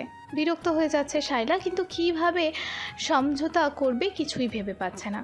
আজ সকালে উঠে মনে হলো এই ঘটনা শেষ হওয়া দরকার, এভাবে আর পারা যাচ্ছে না। ভাবনার মাঝেই ফোন এসেছে বলে শায়লা আনমনে ফোনটা রিসিভ করে ফেলল। ওপাশ থেকে তৈয়ব মৌলানার গলা পেতেই সে ফোন কেটে দিল। অভিমানে মাথা চাড়া দিল। দাদুর সাথে সে আসার পর থেকে কথা বলেনি, বলবেও না। তার উপর ভরসা করতে পারেনি তো। এখন সে প্রমাণ করে দেবে ঢাকায় একা একা বেশ ভালোভাবে থাকা যায়। এজন্য কাউকে বিয়ে করার দরকার হয় না। হুট করে শায়লা সিদ্ধান্ত নিয়ে ফেললো আজ সিনিয়র ক্লাসে যাবে না। দেখা যাক ওরা কী করে। বিকেলের একটু আগে আজিজ সুপার মার্কেটে এসেছে শায়লা। উদ্দেশ্য কিছু বই কেনা। ঘুরে ঘুরে বই দেখছিল, এমন সময় একজনের সাথে ঠোকাঠুকি লাগে। শায়লার হাতের কফি ছলকে পড়ে, পোশাক নষ্ট হলো। ভীষণ বিরক্ত হলো শায়লা। ধ্যাত বলে পোশাক থেকে কফি ঝাড়ে হাত দিয়ে হুট করে শুনতে পেল কে যেন বলছে, সালাম না দেওয়ার শাস্তি এখনো চলছে নাকি? চমকে ঘুরে তাকাতেই দেখলো সেদিনের ছেলেটাকে, হাতে একটা কোল্ড কফির মগ, নর্মাল জিন্সের প্যান্টের সাথে সাদা শার্ট। সেই শার্ট কফিতে মাখামাখি, তবুও ছেলেটার বিকার নেই। চোখে চশমা আর এলোমেলো চুল নিয়ে শায়লাকে দেখছে। বিষয় নিয়ে প্রশ্ন করলো, আপনি সেদিন ইচ্ছে করে ডেকেছিলেন ওনাকে? রিদওয়ান কিছু বলল না, শায়লাকে দেখে নিল এক ফাঁকে, হাতের ইশারায় আরেক দিক নির্দেশ করে বলল, ওখানে ওয়াশরুম আছে, ছেলে কাপড় ক্লিন করে নিতে পারেন। লাগবে না, হোস্টেলে গিয়ে কাপড় ধুয়ে দিব। কিন্তু আপনার সাদা শার্টের তো 12টা বেজে গেল। নিজের শার্টটা এক পলক দেখে হাসলো। ফেলে দিতে হবে আর কি, সাদা কাপড় থেকে কফির রং যায় না। সরি।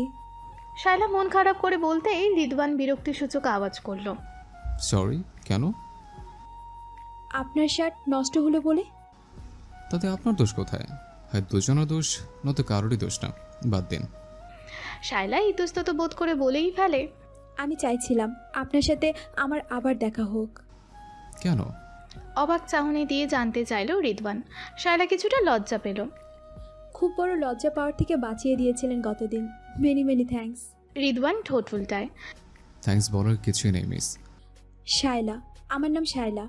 আপনি তো রেদওয়ান, তাই না? আরে বাহ, আমার নাম জানান দেখছে। সেই দিন হাসিব ভাইয়া আপনার নাম বলেছিল একবার। শার্প ব্রেন, হ্যাঁ? তো শায়লা, যা বলছিলাম, থ্যাঙ্কস বলার কিছুই নেই আসলে। এই র্যাগিং বিষয়টা আমি ঘৃণা করি। ওরা কেন এমন করে আমার জানা নেই, তবে আই হেইট ইট। হাসিবটা এমন করে জেনে বড় কষ্ট পেয়েছে, এখনো করছে, তাই না? শায়লা জবাব দিল না। রিদওয়ান ঠোঁট চেপে ভাবলো কিছু, তারপর বলল, হাসিবকে একটা কথা বলতে পারবেন? পারলে আপনার প্রবলেম সলভ হয়ে যাবে। কি কথা? কৌতূহলী শায়লা জানতে চাইলো, ওকে বলবেন ইকরার বিষয়টা আপনি জানেন। হাসিব আপনার সাথে এমন করেছে, এটা ইকরাকে বলে দেবেন আপনি। কিন্তু ইকরাকে, তাকে তো চিনি না। শায়লার কথায় রিদওয়ান খানিকটা দুষ্টু হাসলো। চিন্তা হবে না তো, ওকে বললেই কাজ হবে। কিন্তু যদি বলে বসে আমি ইকরাকে কি করে চিনি? শায়লা অস্থির হয়ে বলল। রিদওয়ান এবার রেগে গেল। আরে বলে দেবেন কিছু একটা, এত ভয় পেলে প্রতিদিন কান ধরে উঠবাস করুন গে, যান। সরি। রিদওয়ানের হুট করে মনে হলো সে এই অপরিচিত মেয়েটার সাথে অকারণে গায়ে পড়া হচ্ছে, যার কোনো প্রয়োজন নেই। নিজের উপর বিরক্ত রিদওয়ান ভারী কণ্ঠে বলল, বারবার সরি বলবেন না তো, শুনতে হট লাগে। আচ্ছা আজ গেলাম, প্রচুর পড়া বাকি আছে, পড়তে হবে। বলেই কোনো রকম ভদ্রতা না দেখে গটগট করে হেঁটে চলে গেল। শায়লা তার এমন ব্যবহারে বোকার মতো দাঁড়িয়ে আছে। যা বাবা, এ আবার কেমন মানুষ? বৌমা, শায়লার সাথে কথা হয়? সব ঠিক আছে? 3 মাস হয়ে গেল ও আমার কাছে টাকা চায় নাই, নিজ থেকে ফোন করে না, আমি ফোন দিলে ধরে না, 10 বার দিলে একবার রিসিভ করে দায় সারা কথা বলে। সেদিন আমি টাকা পাঠাইতে চাইলাম, বলল লাগবে না। তুমি কিছু জানো এই ব্যাপারে?